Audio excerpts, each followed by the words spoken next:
राधे राधे सभी को स्वागत है आपका मेरे YouTube चैनल श्री राधे राधे में। मैं नेहा हाजिर हूँ एक नई कथा के साथ। आज की कथा है वृंदावन के राधा रमन जी के मंदिर के बारे में कि किस तरह से जो उस मंदिर में विग्रह है वह प्रकट हुआ और कैसे उसकी स्थापना हुई और क्या क्या मुख्य बातें हैं इस मंदिर के बारे में। तो आइए जानते हैं कथा के माध्यम से।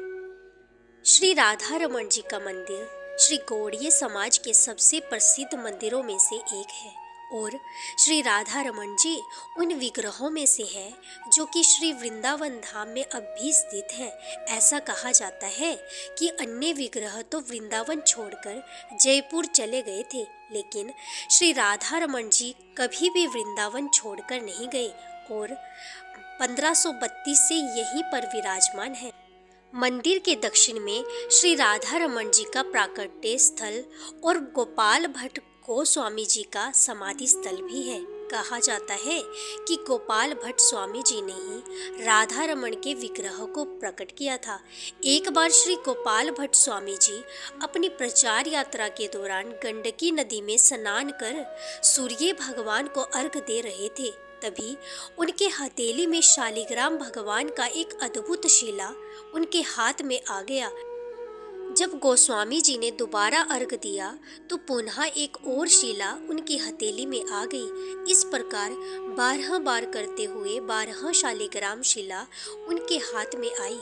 फिर गोपाल भट्ट स्वामी जी सभी शिलाओं को लेकर वृंदावन धाम आ गए और यहाँ पर आकर यमुना नदी के केशी घाट तट पर नजदीक ही एक कुटी बनाकर सभी शिलाओं को वहाँ विराजित कर श्रद्धा भाव से पूजा अर्चना शुरू कर दी। एक बार वृंदावन की यात्रा पर निकले हुए सेठ जी ने वृंदावन में स्थित सभी श्री विग्रहों के लिए विभिन्न प्रकार के महंगे महंगे वस्त्र और आभूषण दिए और उन्होंने श्री गोपाल भट्ट जी को भी वस्त्र और आभूषण भेंट में दिए। परंतु जब बात श्री शालिग्राम जी की आई तो वो सोचने लगे वो श्री शालिग्राम जी को कैसे वस्त्र धारण कराएं और श्री गोस्वामी जी के मन में भाव आया कि अगर मेरे भगवान भी अन्य विग्रहों की भांति होते तो मैं भी इनको अनेक प्रकार से सजाता और अलग अलग आभूषण और वस्त्र धारण कराता और उनको झूले पर बिठाकर झूला झुलाता। पूरी रात श्री गोस्वामी जी को यही सोचते सोचते नींद नहीं आई। सुबह हुई।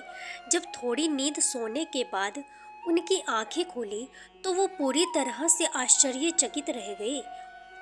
उनकी नींद खुली तो उन्होंने देखा कि श्री शालिग्राम जी साक्षात त्रिभंग ललित द्विभुज मुरलीधर श्याम जी के रूप में बैठे हुए हैं। जिस दिन ये सब घटित हुआ वो 1599 विक्रम संवत वैशाख शुक्ल पूर्णिमा का शुभ दिन था।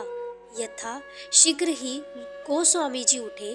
उन्होंने अपने भगवान का विशेष रूप से श्रृंगार किया और उनका सेवा भाव किया।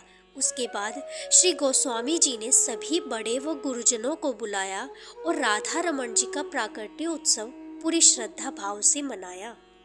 भगवान राधा रमन जी गोस्वामी जी के आवास के निकट एक पीपल के पेड़ के नीचे प्रकट हुए थे। यह वही दिव्य स्थल है जहाँ करीब 4500 वर्ष पूर्व भगवान श्री कृष्ण एक रास के दौरान श्री राधा जी से अलग हुए थे। तब राधा जी ने उन्हें रमन कहकर पुकारा था, परंतु गोपाल भट्ट स्वामी जी के निवेदन पर फिर से उसी जगह विग्रह के रूप में प्रकट हुए।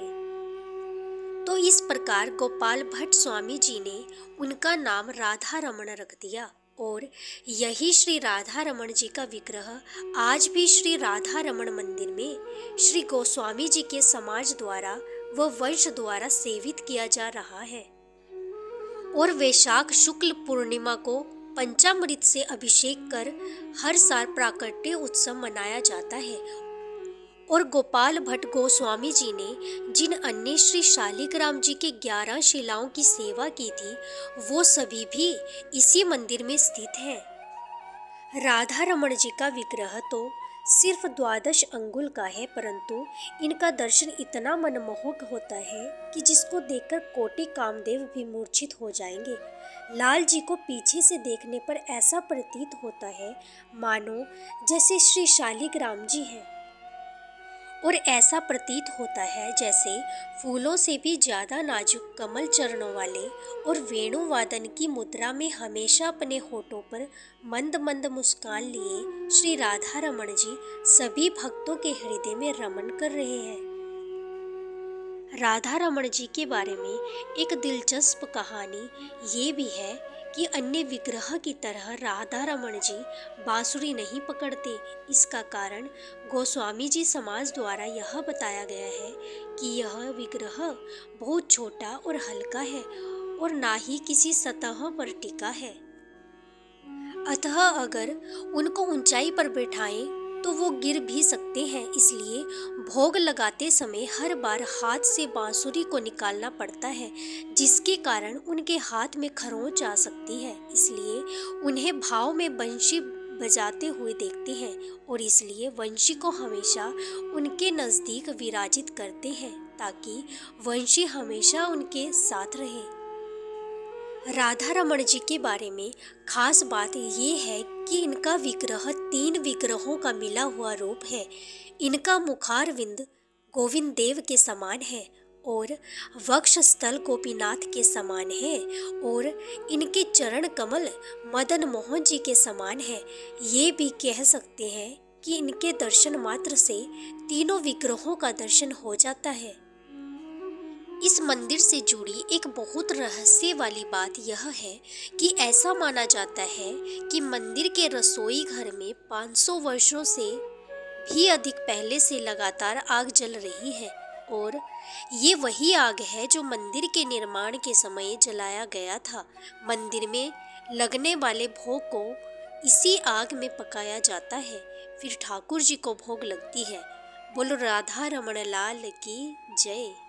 प्लीज़ चैनल को सब्सक्राइब करें। वीडियो अच्छी लगी तो लाइक करें, शेयर करें और कमेंट में राधे राधे जरूर लिखना। धन्यवाद।